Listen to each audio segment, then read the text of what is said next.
young Rodrigo Roa Duterte.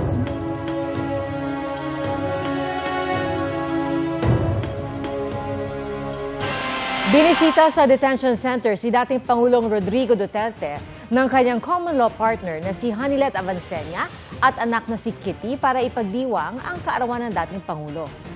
Nakipagtipon sa kanyang mga taga-suporta ang isa pa niyang anak na si Vice President Sara Duterte. Ang latest sa The Hague sa live na pagtutok ni Mariz Umali. Mariz? Nasaan? Go ahead, Mariz.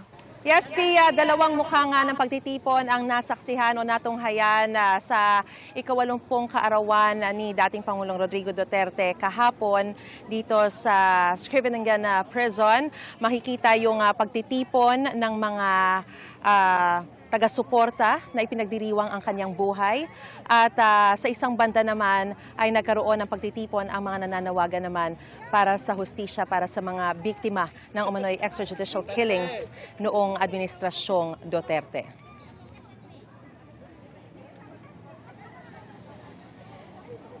Nabalot ng berde ang harapan ng penitentiary institution sa dami ng mga luntiang lobo at mga watawat na bitbit ng mga taga-suporta ni dating Pangulong Rodrigo Duterte na mula sa iba't ibang panig ng Europa. May mga baon silang pagkain na ibinahagi sa kapwa, may mga kantahan at sayawan.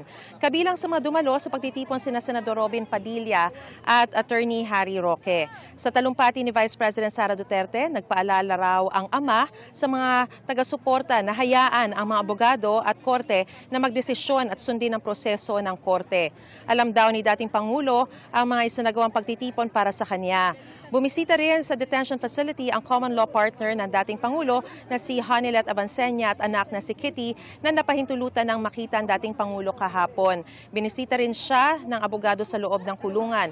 Ayon kay Vice President Sara, ang ama mismo ang nagdedesisyon kaugnay sa kaniyang mga abogado.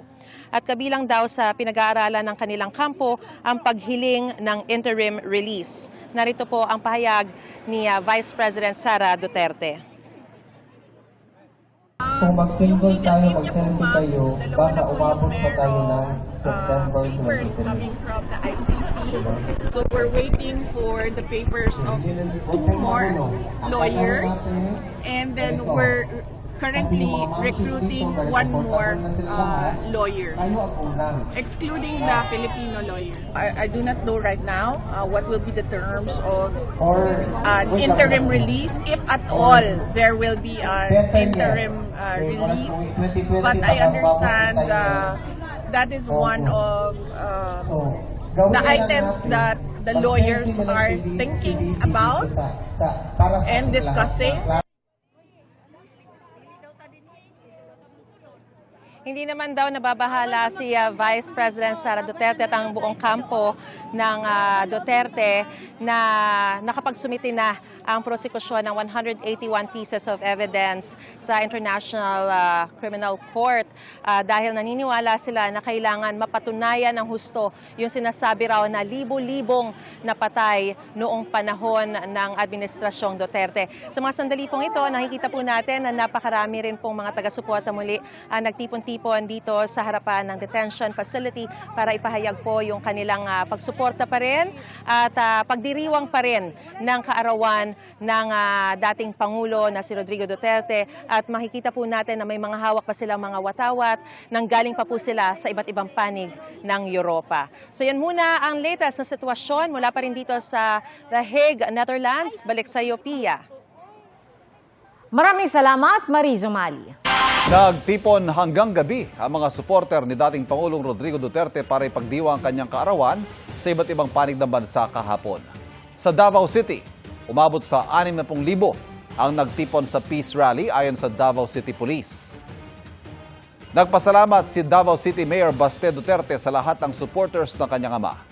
Nakiisa rin sa pagdiriwang sina Senador Bato de la Rosa at Senador Bongo at ang kandidatong si Philip Salvador. Naghanda at namahagi ng mga cupcake ang Duterte supporters sa Zamboanga City, gayon din sa Midsayap, Cotabato. May mga pagtitipon din tulad sa Calamba, Laguna, Calibo, Aklan at South Cotabato.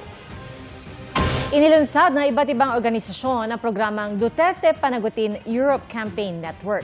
Ayon po sa isang miyembro ng Migrante Europe at isa ring kaanak ng dalawang nabiktima ng drug war, layo nitong papanagutin ang dating Pangulo at mabigyang mukha at boses ang mga nabiktima ng drug war.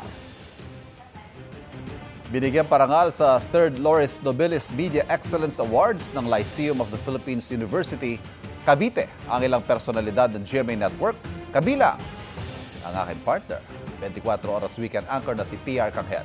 Iginawad kay Pia ang Media Excellence in TV News Presentation Award. Binigyan parangal din ng Media Excellence in Public Affairs Hosting Award sina Cara David at Kuya Kim Atienza. Iginawad naman ang Media Excellence in Television Acting Award kay Kapuso Sparkle artist Ashley Ortega para sa pagganap niya sa Pulang Araw.